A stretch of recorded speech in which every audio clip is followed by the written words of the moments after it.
Emmeline Porter buried her husband on a Tuesday in October, in a grave she dug herself because there was no one else to do it.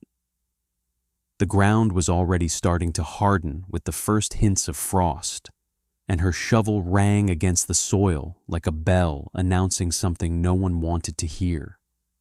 She was 22 years old, 6 weeks into her first Kansas winter, and completely alone. William had been sick for 9 days before he died. The fever came on suddenly, the way typhoid always did, and by the time she realized it wasn't just exhaustion from the harvest work, it was too late. She had nursed him as best she could, cooling his forehead with wet rags, trying to get him to drink water he couldn't keep down. He died on the 8th night, quietly, while she was dozing in the chair beside their bed. She woke up to silence and knew before she touched him that he was gone. The neighbors came for the funeral, such as it was. The Haskells from town, who ran the general store. The Mueller family from 3 miles east. Old Marta from north of the creek, who had buried 2 husbands of her own and knew the words to say when there were no words worth saying. They stood around the grave while Emmeline read from the Bible William had brought from Pennsylvania, and then they went home and left her alone with 40 acres of prairie and the beginning of winter. Mrs. Haskell was the last to leave. She stood by her wagon and looked at the half-finished soddy, the small flock of chickens pecking at the frozen ground, the young woman standing beside a fresh grave with dirt still on her hands. "You should come into town," Mrs. Haskell said. "Find work at the boarding house until spring. A woman alone out here won't survive the winter." "I have the claim," Emmeline said. "I have the chickens. I have 6 months of provisions William laid in before he got sick." "You have a death sentence is what you have. The chickens will stop laying when the cold comes, and then they'll die, and then you'll have nothing but frozen ground and empty cupboards." Mrs. Haskell shook her head with the particular satisfaction of someone delivering bad news they enjoy. "I'll tell Mr. Haskell to watch for your claim to come up for sale. Someone sensible should have it." She drove away, and Emmeline stood in the October wind and watched her go. Then she went inside and counted her provisions again, because counting was something she could do, and doing something was better than standing still. Old Marta came back 3 days later, driving a cart pulled by a mule that looked as ancient as she did. She found Emmeline trying to reinforce the chicken coop with spare lumber, nailing boards over the gaps where the wind came through. "That won't work," Marta said, climbing down from the cart with the careful movements of someone whose joints had seen too many winters. "The cold doesn't care about boards. It goes through everything." "Then what do I do? Mrs. Haskell says the chickens will stop laying when winter comes." "Mrs. Haskell is right. Chickens stop laying when they get cold. Their bodies save energy for staying alive instead of making eggs. By December, most flocks give 1 egg a week, maybe 2. By January, nothing." Emmeline felt the cold that had nothing to do with the weather. The eggs were her plan. She had 18 hens, and they had been laying well, 8 to 10 eggs a day. She had been selling the extras in town for 15 cents a dozen, saving the money for spring seed. If the eggs stopped, the money stopped. If the money stopped, she couldn't buy what she needed to survive until the claim started producing. "Is there nothing I can do?" Marta looked at the chicken coop, then at the ground beneath it, then at something Emmeline couldn't see. "In Germany, my grandmother kept her chickens in the root cellar, below the ground where the frost cannot reach. The earth stays the same temperature all year, maybe 50, 55 degrees. Not warm, but not freezing. Warm enough for the hens to keep laying.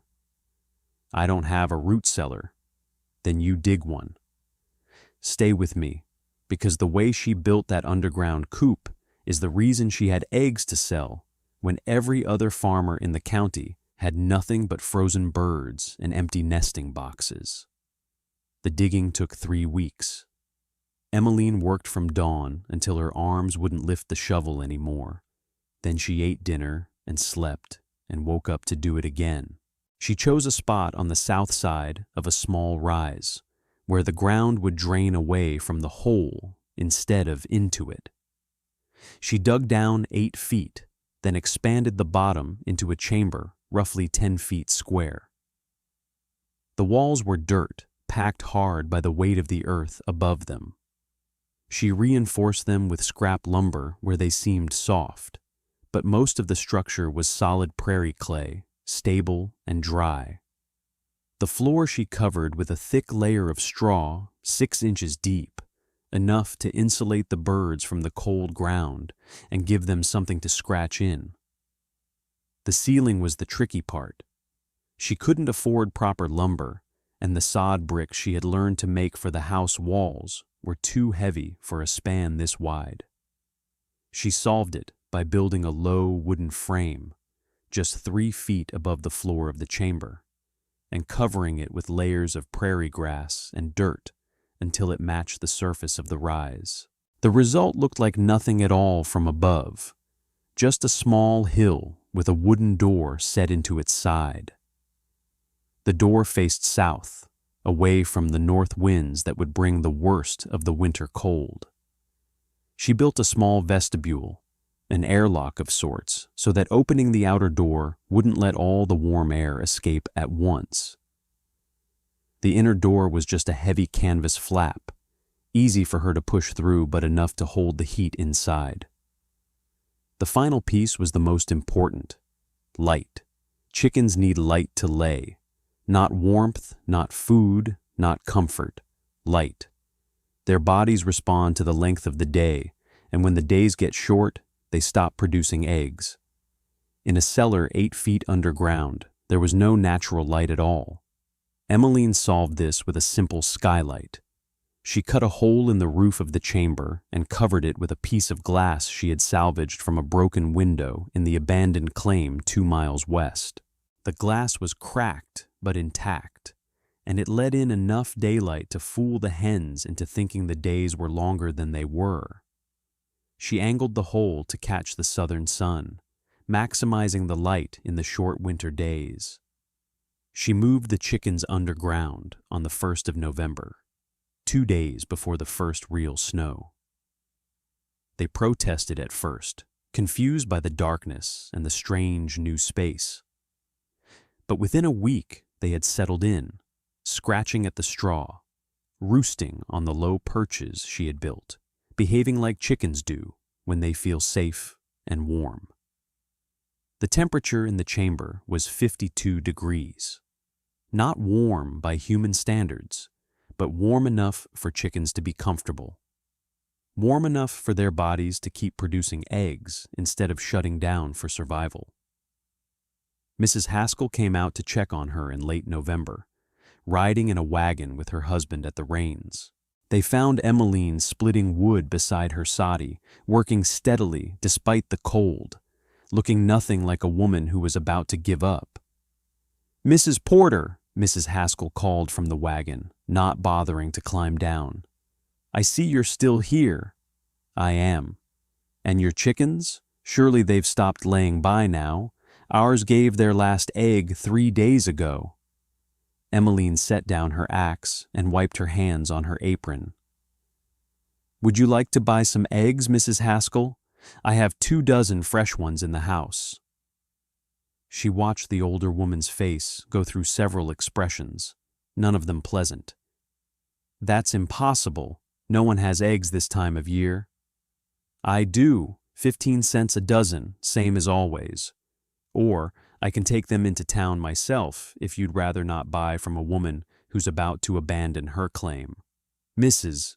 Haskell's face turned red, then white, then settled into a hard expression that made her look older than her years. Where are your chickens? What have you done with them?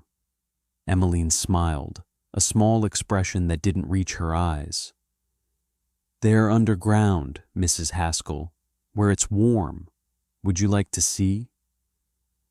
She led them to the underground coop, opening the outer door and then the canvas flap, letting them peer into the warm chamber where 18 hens scratched contentedly in the straw. The air that came out was noticeably warmer than the air outside, and it smelled like chickens and straw and earth, the smell of life continuing when it should have stopped. Mr. Haskell said nothing. He just stared at the chickens, then at the glass skylight, then at the young widow who had figured out something his wife had said was impossible. I'll take 4 dozen eggs, he said finally, if you have them. I'll have them by the end of the week, 30 cents. Mrs. Haskell didn't speak to Emmeline again that day. She sat in the wagon while her husband counted out the coins, and she sat in the wagon while he drove away. And she didn't look back at the young woman standing beside the door to the underground. The winter of 1886 to 1887 was brutal, even by Kansas standards. The temperature dropped to 22 below zero in January, cold enough to freeze livestock where they stood, cold enough to kill anyone caught outside without shelter. The snow piled up in drifts 10 feet high against the north sides of buildings, and the wind blew so hard that people couldn't hear each other shout from 10 feet away. Emmeline's chickens laid through all of it.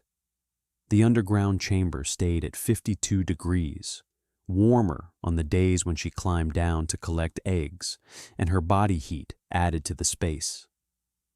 The glass skylight let in enough light to keep the hens producing, and the straw kept them comfortable, and the earth kept them alive.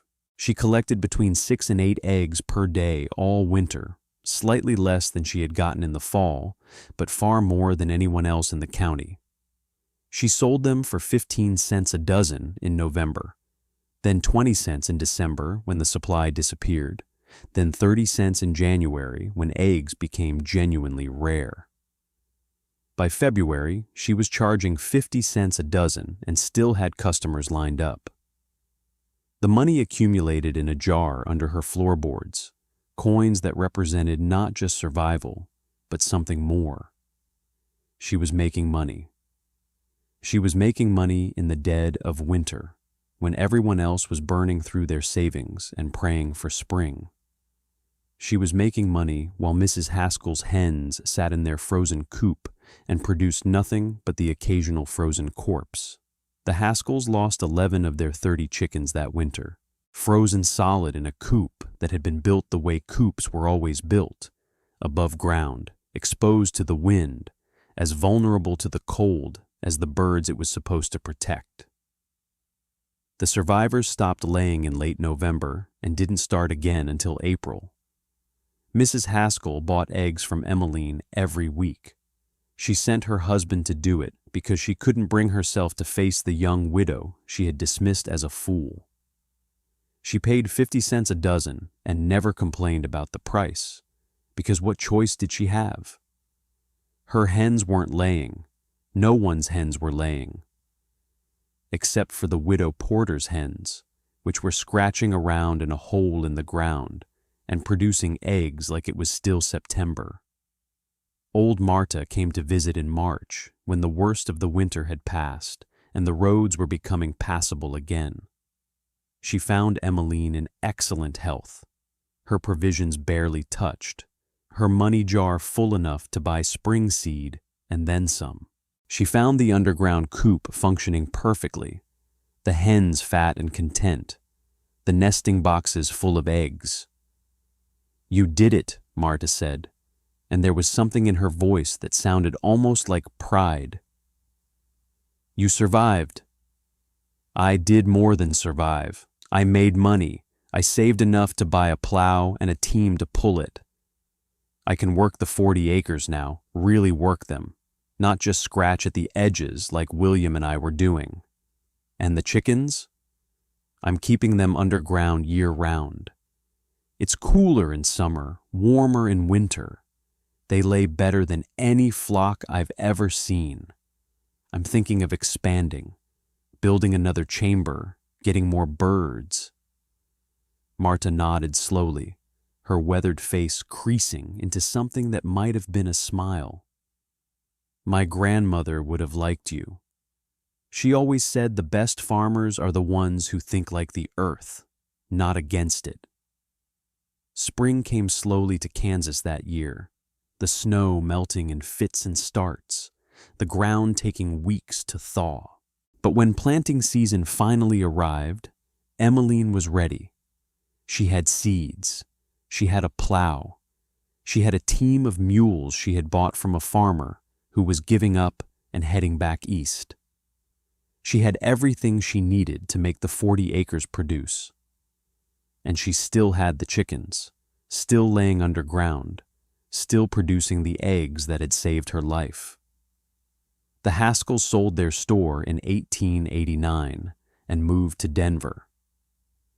Mrs. Haskell had never recovered from the winter that proved her wrong. The season when the widow she had dismissed had thrived, while her own chickens froze. She told people she was leaving because her health was failing, but everyone knew the real reason.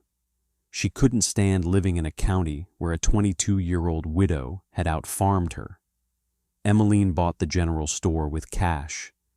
She ran it for 12 years, selling supplies to the homesteaders who kept coming, the ones who needed eggs and advice, and someone who understood what it took to survive on the prairie. She kept chickens behind the store, in an underground coop she built the same way she had built the first one, and she sold eggs year-round at prices that undercut everyone else while still turning a profit. She married again in 1891, a quiet man named Daniel Boone Carter, who had come west to escape a name that was too famous and found a woman who didn't care what his name was as long as he worked hard and treated her well. They had 4 children together, and they raised them in a house with an underground root cellar that stayed 52 degrees all year long. The original underground Coop stood until 1923, when Emmeline's grandson finally filled it in because it had become a hazard for the children playing in the yard. But by then, the idea had spread across the county. Half the farms in the region had underground chicken coops of one kind or another, all of them built by farmers who had heard the story of the widow who kept her hens laying all winter. There is a photograph of Emmeline taken in 1920, standing in front of the general store she had owned for 3 decades. She is 56 years old in the picture, her honey-brown hair gone gray, her face lined by sun and wind and the particular kind of survival that leaves marks. She is smiling, a full smile that reaches her eyes, the smile of someone who knows exactly what she accomplished and doesn't need anyone else to tell her. The caption reads, Emmeline Carter, proprietor of Carter's General Store, Cimarron, Kansas. It doesn't mention the chickens. It doesn't mention the underground coop, or the winter of 1886, or the eggs that sold for 50 cents a dozen when everyone else had nothing. It doesn't mention Mrs. Haskell, who had predicted her death and lived to see her success. But the people who were there remembered. They told their children, and their children told theirs, and the story survived even after the Coop was filled in and the store was sold, and Emmeline herself was buried in the cemetery beside her first husband and her second. Some stories end with the protagonist becoming famous. This one ends with something better. A woman who dug a hole in the ground, put her chickens in it, and laid the foundation for a life that lasted 60 more years. If this story of underground eggs resonated with you, consider subscribing for more narratives of forgotten cleverness.